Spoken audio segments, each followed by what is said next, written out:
Sir good morning sir. Morning. शुरू करते हैं। जी सर। अपने परिचय से शुरू करिए। सर मेरा नाम उत्कर्ष है, मैं जयपुर डिस्ट्रिक्ट से बिलोंग करता हूँ। मैंने 10th एंड 12th स्टैंडर्ड की पढ़ाई Shri Maheshwari senior secondary school Jaipur से ही कंप्लीट करी है। 12th में मेरा कॉमर्स विषय था। उसके बाद मैंने बीकॉम और एमकॉम राजस्थान यूनिवर्सिटी से परस्यू किया है। उसी के साथ मैंने अपना कंपनी सेक्रेटरी का कोर्स भी किया था, जो कि मेरा 2015 में कंप्लीट हुआ। उसके बाद मैंने उसी में कंटिन्यू किया प्रैक्टिस, और मैं 3 साल जॉब से हूँ, और अभी जून 2020 से मैंने जॉब से रिजाइन किया।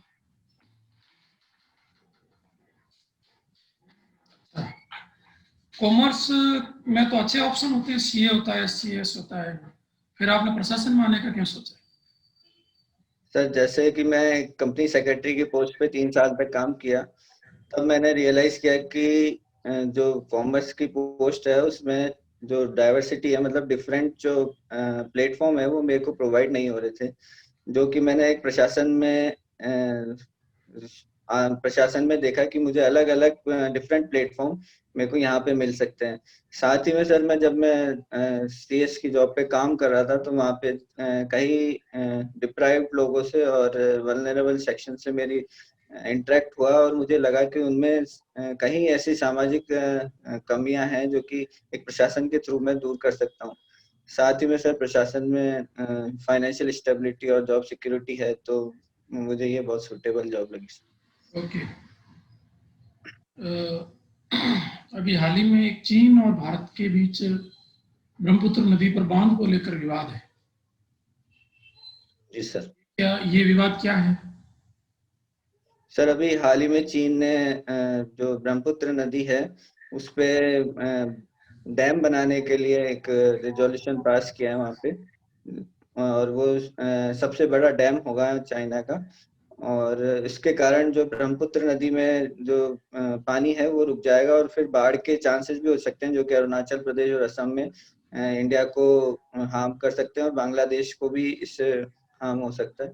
इसी के अगेंस्ट में अभी इंडिया ने भी एक प्रपोजल लिया है डैम बनाने का, जो आज ही मैंने न्यूज़पेपर में पढ़ा था सर। ओके। ये आपको क्या लगता है, चीन की क्या पॉलिसी है डैम के पीछे?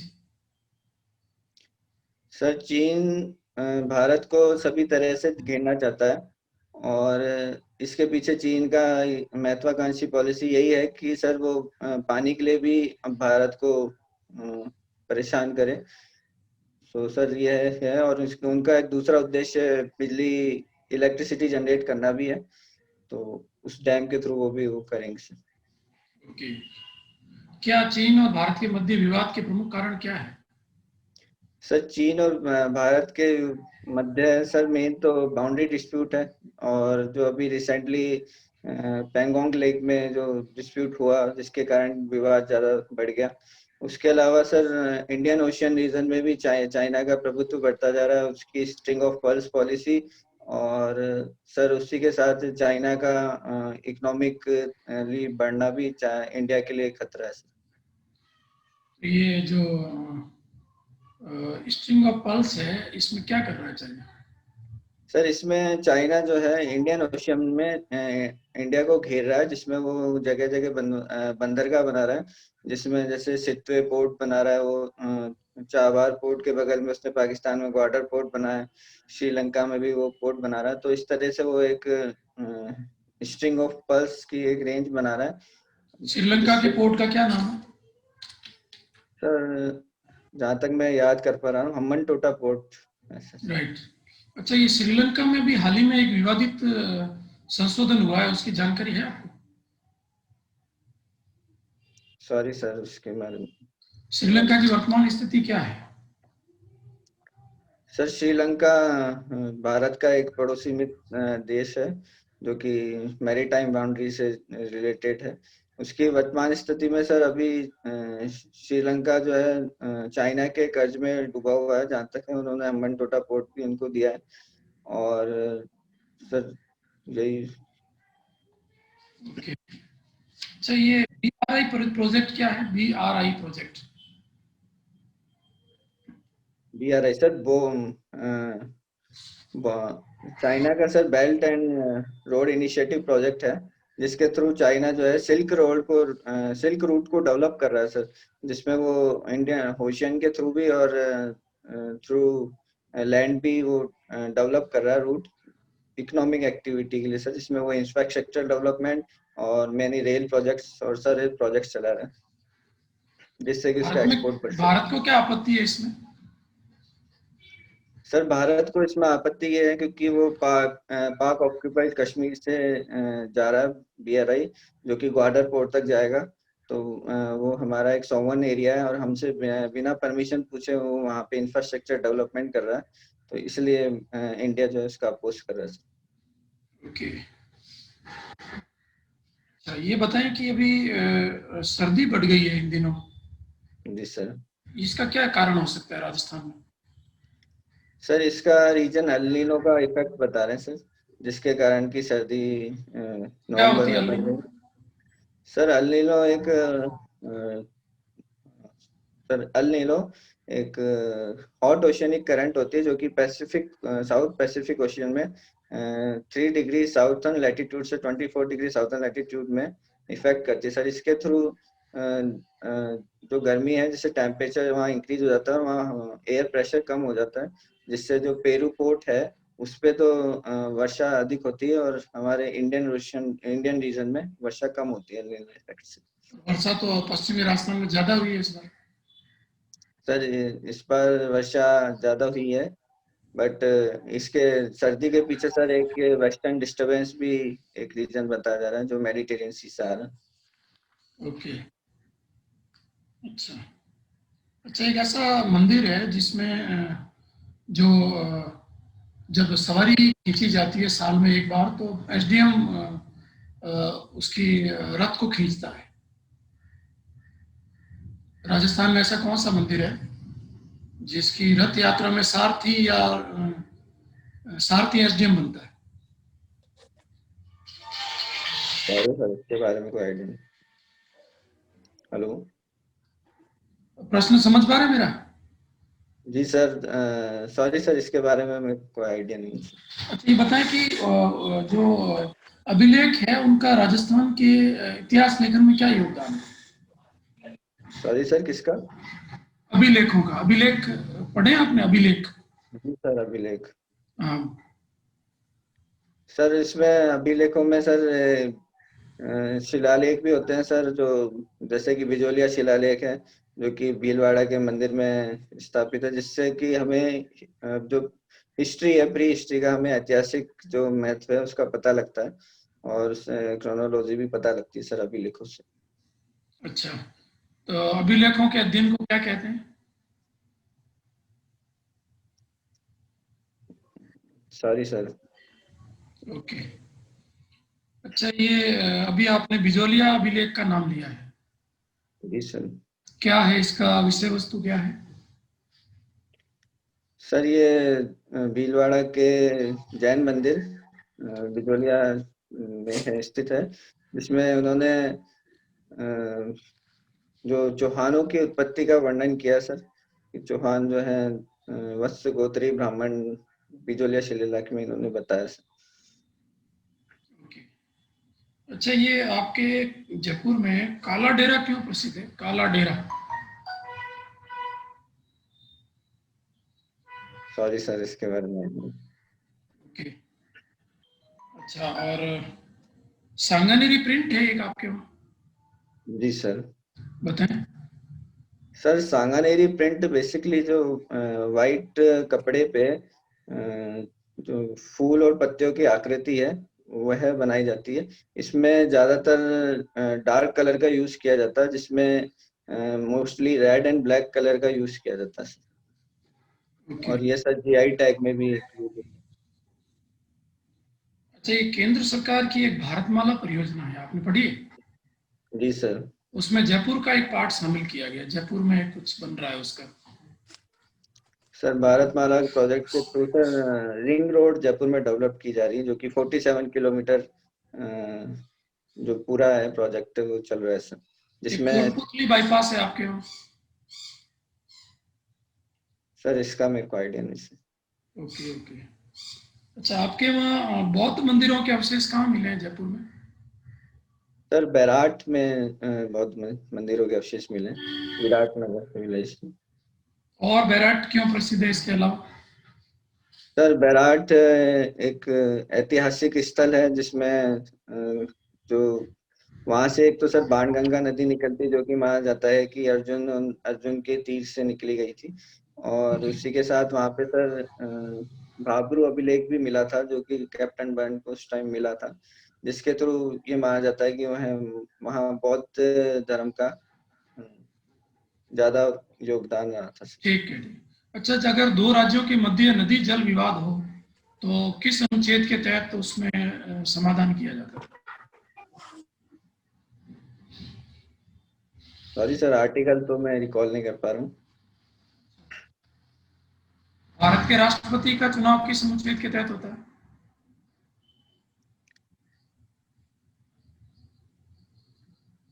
सर आर्टिकल कम पढ़े हैं। 53 से सर राष्ट्रपति का स्टार्ट होता है। Okay, okay. अच्छा, ठीक है जी। राजेश सर।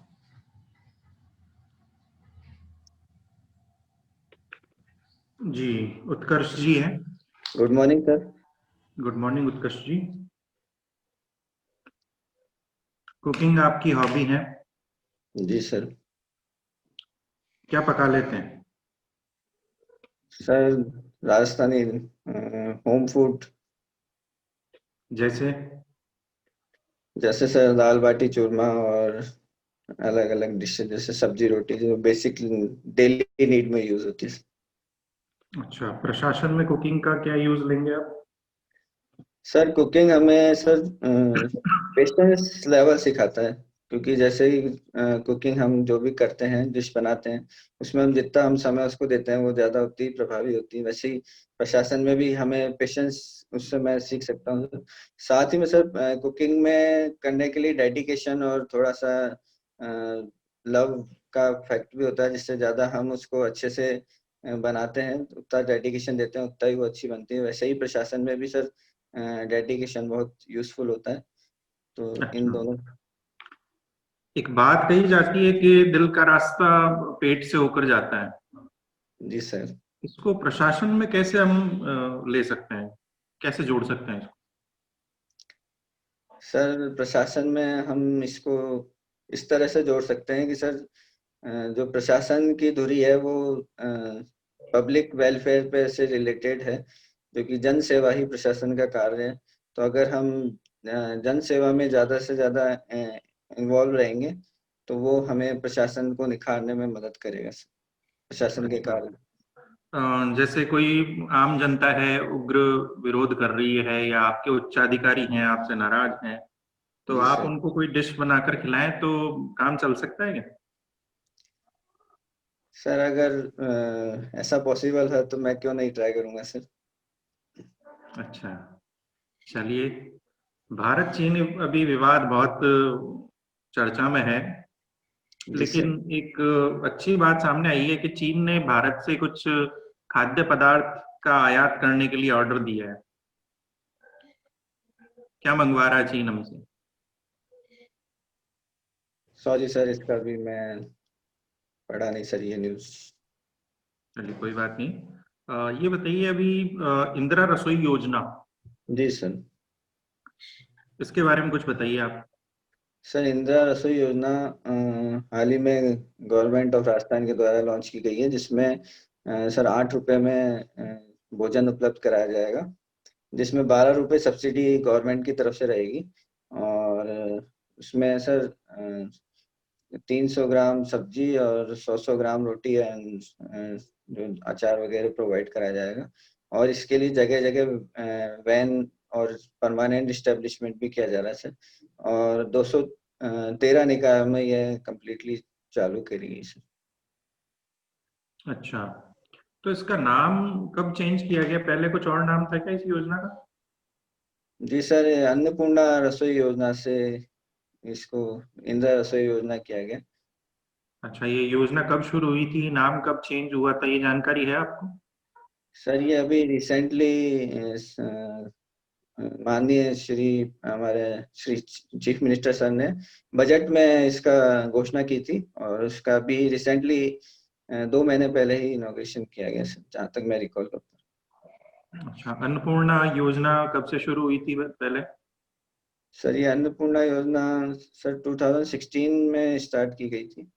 श्योर है और आप? सर जहाँ तक मैं रिकॉल पर कर पा रहा हूँ, पिछली गवर्नमेंट के थ्रू करी गई थी सर।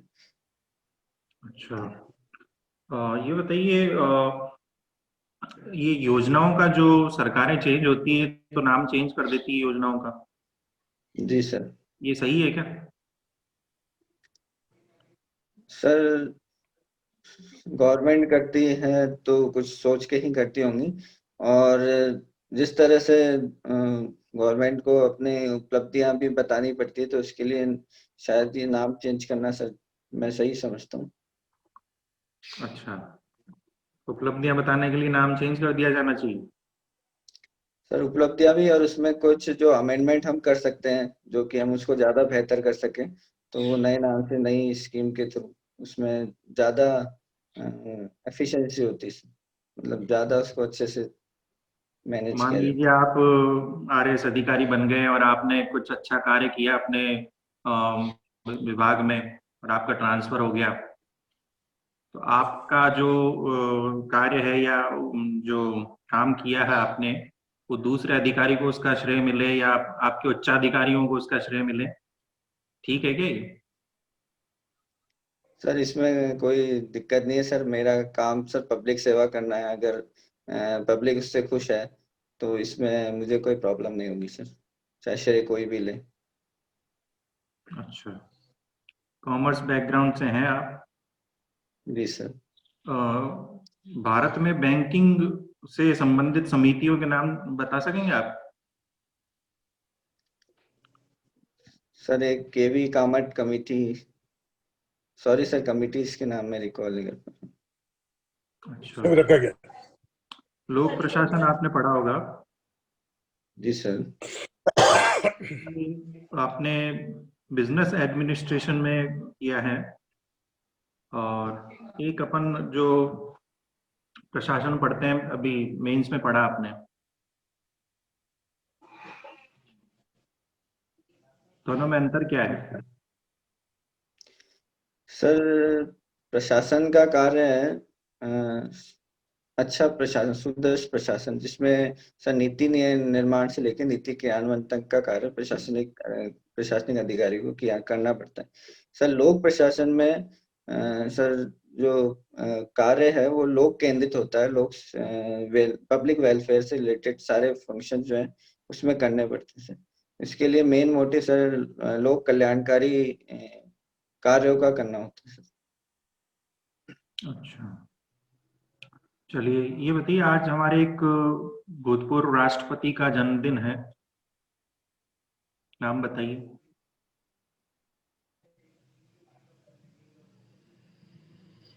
सॉरी सर मैंने रिकॉल नहीं। चलिए अंतिम प्रश्न मेरा, जी सर। पतंजलि जो है उसको अभी संस्कार की शिक्षा के लिए बोर्ड को मंजूरी दी गई है, तो स्कूलों में संस्कार नहीं सिखाया जा रहा है हमें, स्कूलों कॉलेजों में अलग से बोर्ड बनाने की क्या जरूरत है?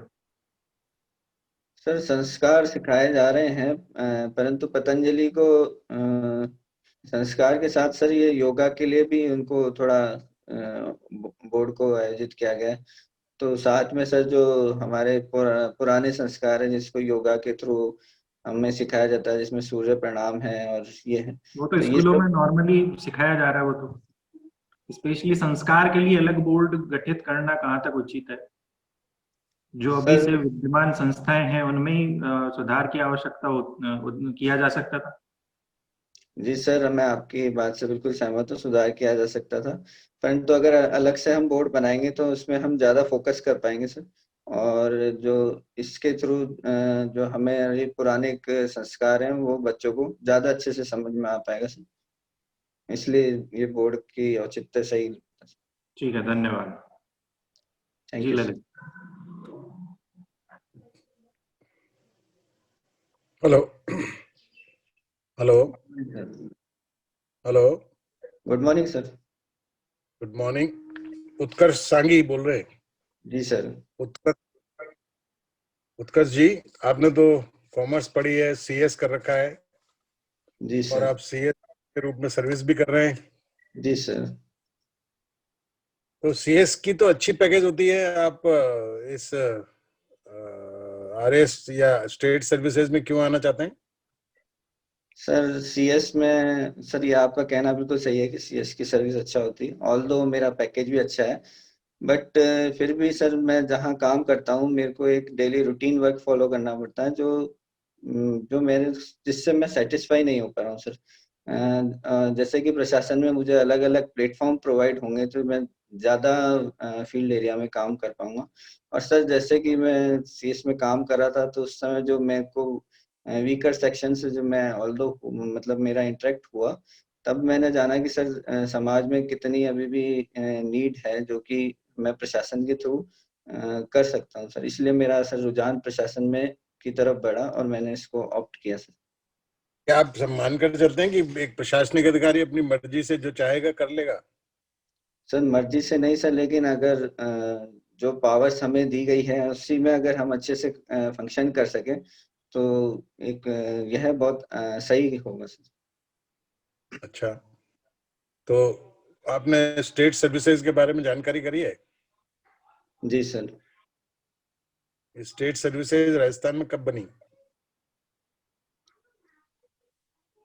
सर ये मैं नहीं बता पाऊंगा सर, और सॉरी। क्या जानकारी करी स्टेट सर्विसेज के बारे में? आप सर बता सकते स्टेट हैं कि सर्विस एक आरएएस अधिकारी के कितने पद है राजस्थान में? सर स्टेट जो सर्विसेज में है सर 15 से 16 पोस्ट सर इसमें प्रोवाइड कराई गई है, जिसमें अलग अलग डिपार्टमेंट में अलग अलग पोस्ट दी गई है। जैसे अभी की वैकेंसी में नहीं, टोटल कितने पद हैं आरएएस अधिकारी के सर राजस्थान में? टोटल टोटल तो सर मैं आपने कुछ जानकारी नहीं करी। और अगर आप ये मानकर चलते हैं कि प्रशासन में रहकर आप ज्यादा अच्छा काम कर सकेंगे, तो वहां तो बहुत जी चुनौतियां सर। हैं जो सीएस में बिल्कुल नहीं है। आप एक सवाल का सर जवाब दें, फोन और प्रशासनिक अधिकार का क्या संबंध है? सर सीएस में भी चुनौतियां हैं सर। ऐसा नहीं सीएस में चुनौतियां नहीं है सर, हमें पूरा कंप्लाइंस वगैरह देखना पड़ता है। इफेक्टिव एडमिनिस्ट्रेशन के लिए सर सीएस रेस्पॉन्सिबल होता है और प्रशासन में भी सर यही काम है। और साथ में सर सीएस में मेरे को कोऑर्डिनेशन भी कर बिठाना पड़ता है सर, डायरेक्टर्स के में और जो स्टेक होल्डर्स हैं उन सब में। और सर जो ग्रीवेंसेस है वो भी रिड्रेसल करनी पड़ती है। तो यह सब भी सर प्रशासन। जी सर। मैंने आपसे ये पूछा कि फोन और प्रशासनिक अधिकारी के बीच में क्या संबंध है? Phone, phone. Mobile phone. Sir 24 घंटे फोन सर रखने पड़ते हैं उनको। जी सर।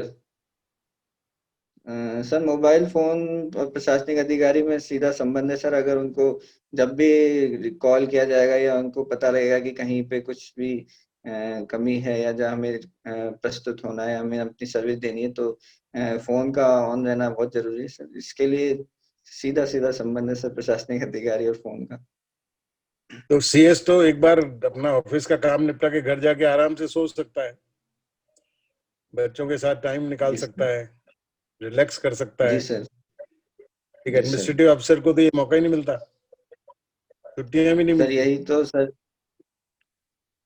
यही तो डाइवर्सिटी सर मुझे प्रशासन में मिल रही है सर। जो चैलेंजेस है वो मैं अच्छे से फुलफिल यहाँ कर पाऊंगा सर, जो कि मेरे को सीएस में नहीं होता मिल पाता सर। तो आप में ऐसे क्या गुण आप देखते हो कि आप ये काम अच्छा कर सकते हो प्रशासन का?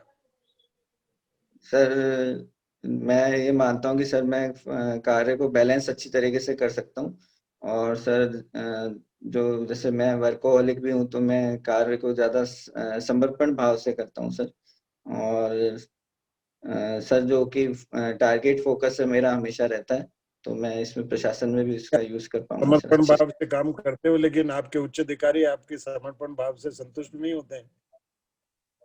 ऐसी स्थिति में आप सर उनके मैं बीच में कैसे अपने सर मैं संबंध ऐसे बनाएंगे? सर मैं इसके समन्वय लिए कैसे? पूरा प्रयास करूंगा कि जी सर, इसी का मैं सर कोऑर्डिनेशन बिठाऊंगा, मैं उनसे पूरा प्रयास करूंगा कि वो मेरे से सेटिस्फाई हो। उनको जिस तरह से मेरे में बदलाव चाहिए तो वो भी मैं लाने की कोशिश करूंगा सर। मतलब आप कुछ भी कर सकते हैं समन्वय बिठाने के लिए? सर कोऑर्डिनेशन बिठाने के लिए सर इस अनुरूप ढलना पड़ता है सर, ऐसा मेरा मानना है सर। और अगर जो ढलने के लिए कोई भी काम कर सकते हैं उनके अनुरूप ढलने के लिए? सर कोई भी तो नहीं सर, लेकिन जो लीगल है सर वो काम मैं करूंगा सर, जो उन्होंने मेरे को ऑर्डर दिया।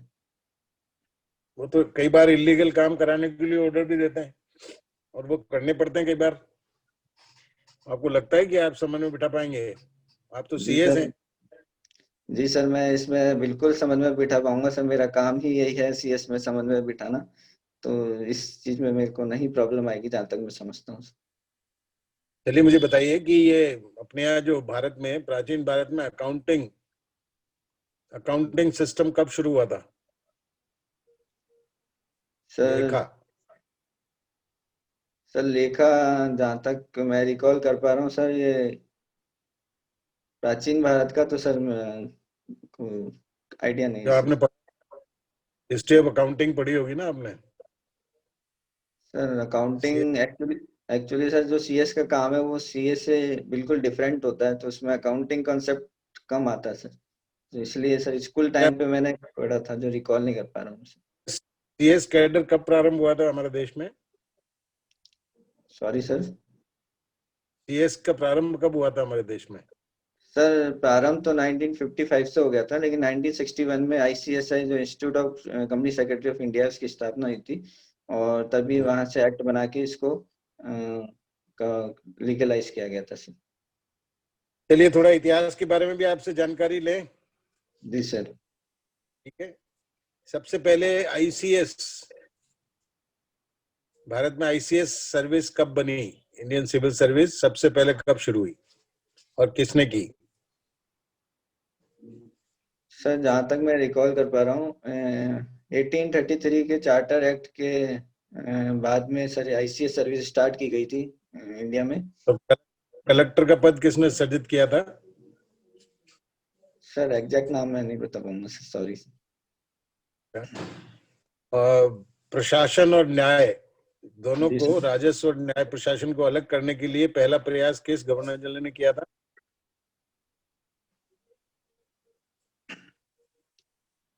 सर मैं गैस कर सकता हूँ सर, लॉर्ड डलहौजी शायद, आई थिंक। नहीं, आप बहुत आगे पहुंच गए, इससे पहले ही हो गई थी।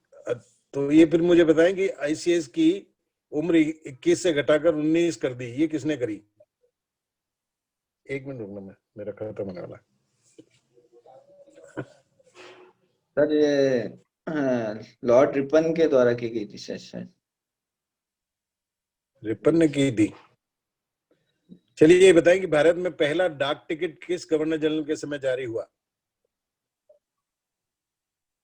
सर डाक टिकट लॉर्ड डलहौजी के दौरान ही स्टार्ट हुआ था सर, पोस्टल सर्विस। पक्का याद?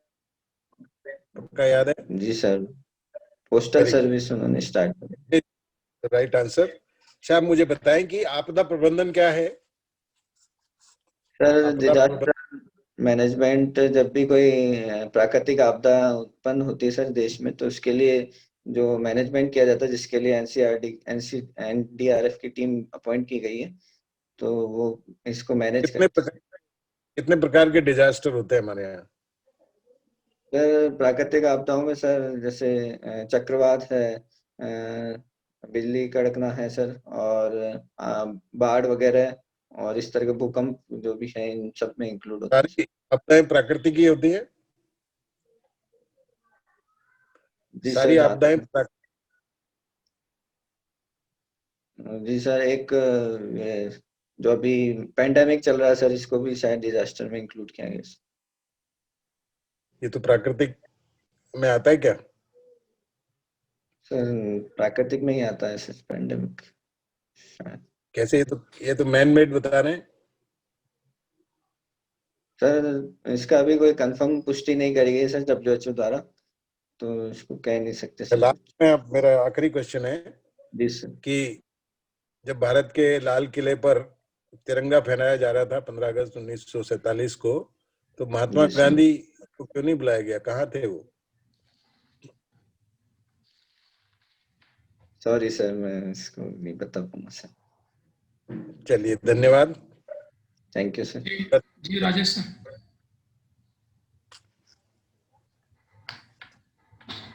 जी उत्कर्ष जी।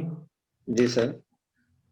एक तो आप अपना टर्नआउट ठीक करें, थोड़ा बाल वगैरह ठीक से बना के, मेन इंटरव्यू में आप जब पहुंचे तब। जी सर। इसके अलावा देखिए, बैंकिंग क्षेत्र से जुड़ी हुई जो समितियां हैं उनके नाम नहीं बता पाए आप, जी सर। और हमारे प्रथम जो राष्ट्रपति थे उनका जन्मदिन नहीं पता आपको। न्यूज़पेपर सर पढ़ रहे हैं आप? सर पढ़ा, आज का नहीं पढ़ पाया सर मैं, इसलिए।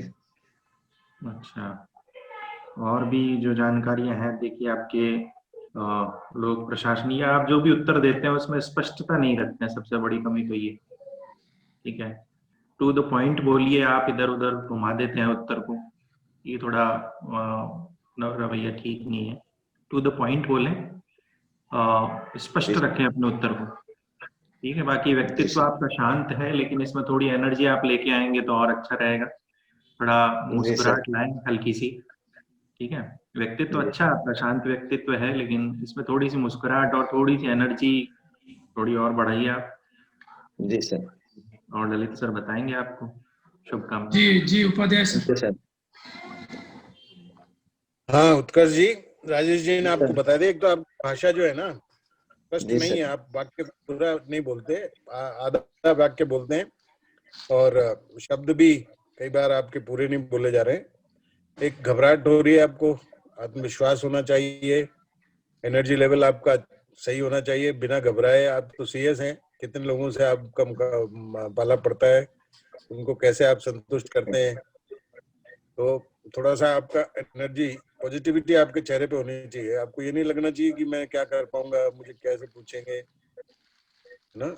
एनर्जी लेवल जी आपका बहुत कमजोर है, घबराहट हो रही है आपको, दबाव महसूस कर रहे हैं, दबाव नहीं महसूस करें, और थोड़ा अपना टर्नआउट ठीक करें, बाल वाल अच्छे करें थोड़ा, जी सर। है ना। तो बाकी आपका व्यक्तित्व अच्छा है, और जितना आपको, जैसे बिजोलिया शिलालेख के बारे में आपने बताया कि भीलवाड़ा के मंदिर में सिख थे, तो जितना आपको सही मालूम हो उतना तो बोले आप, जो सही मालूम नहीं हो उतना उसके बारे में नहीं। आगे आपने ठीक बताया कि इसमें के बारे में जानकारी मिलती है, वो तो ठीक बताया आपने।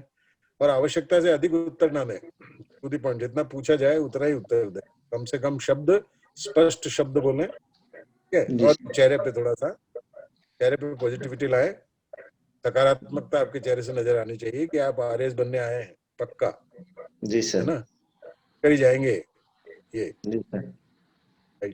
All the best. Thank you sir. जी उत्कर्ष जी, एक तो करंट इश्यूज में राजस्थान और भारत और आईआर, इसको बेहतरीन करें, बहुत बढ़िया कर रहे हैं राजस्थान लेवल का भी। और जी सर। जैसे कोई मुद्दा है तो उससे संबंधित सारे तथ्य आपके तैयार होने चाहिए। जैसे अभी चीन के डैम का विवाद है तो ब्रह्मपुत्र नदी पर बात आई है, तो अब उसमें भारत की और राजस्थान की नदियां शामिल हो जाती है। तो प्रमुख नदियां आपको पता होनी चाहिए। साथ ही नदी विवाद किस अधिनियम या कौन से ट्रिब्यूनल में किस प्रकार सॉल्व होते हैं ये आपको पता होना चाहिए। जी तो सर। संबंधित तथ्य आप पूरे तैयार रखें करंट में। उसके बाद पॉलिटी की बात करें तो इन दिनों जो करंट मुद्दे हैं, जैसे राज्यपाल है, राष्ट्रपति है, कश्मीर के मुद्दे हैं, तो इनका तथ्य और कंसेप्ट, इनकी कहानी पूरी आपको पता हो, प्लस कहाँ कहाँ कौन सा अनुच्छेद बनता है वो आपको कम से कम इतना तो याद होना चाहिए। जी सर। के अनुच्छेद याद नहीं हो तो कोई बात नहीं, पर जो करंट मुद्दे हैं उनके अनुच्छेद तो कम से कम आने चाहिए। और वैसे आपने संविधान प्री और मेंस दोनों में पढ़ा है, तो संविधान तो पूरा ही पूछ सकते हैं वो आपका। जी सर। कई बार तो ऐसा हुआ है कि पूरा पूरा इंटरव्यू ही पॉलिटी बेस हो गया। तो डिपेंड करता है वहाँ किस मूड से वो लोग शुरू करते हैं, तो आपको तैयार रहना चाहिए। फिर एक प्रशासनिक नीति शास्त्र है, उसको तैयार रखें हम। जी प्रशासनिक सर। तटस्थता वगैरह ये जितने भी होते हैं, नोडल समिति, जो प्रशासनिक सुधार आयोग वगैरह जो बने हैं, ठीक है, प्रबंधन प्रशासन, लोक प्रशासन, ये सब बढ़िया तैयार करें। अभी आपके पास अच्छा समय है और अच्छा कर सकते हैं। जी सर। Thank you sir. अच्छा है, आवाज अच्छी है, बस थोड़ा जो उपाध्याय सर और राजेश सर ने बताया उसको और कंसिडर करें तो बढ़िया कर लेंगे आप। जी sir, thank you sir. Okay, all the best. Thank you. Upadhyay sir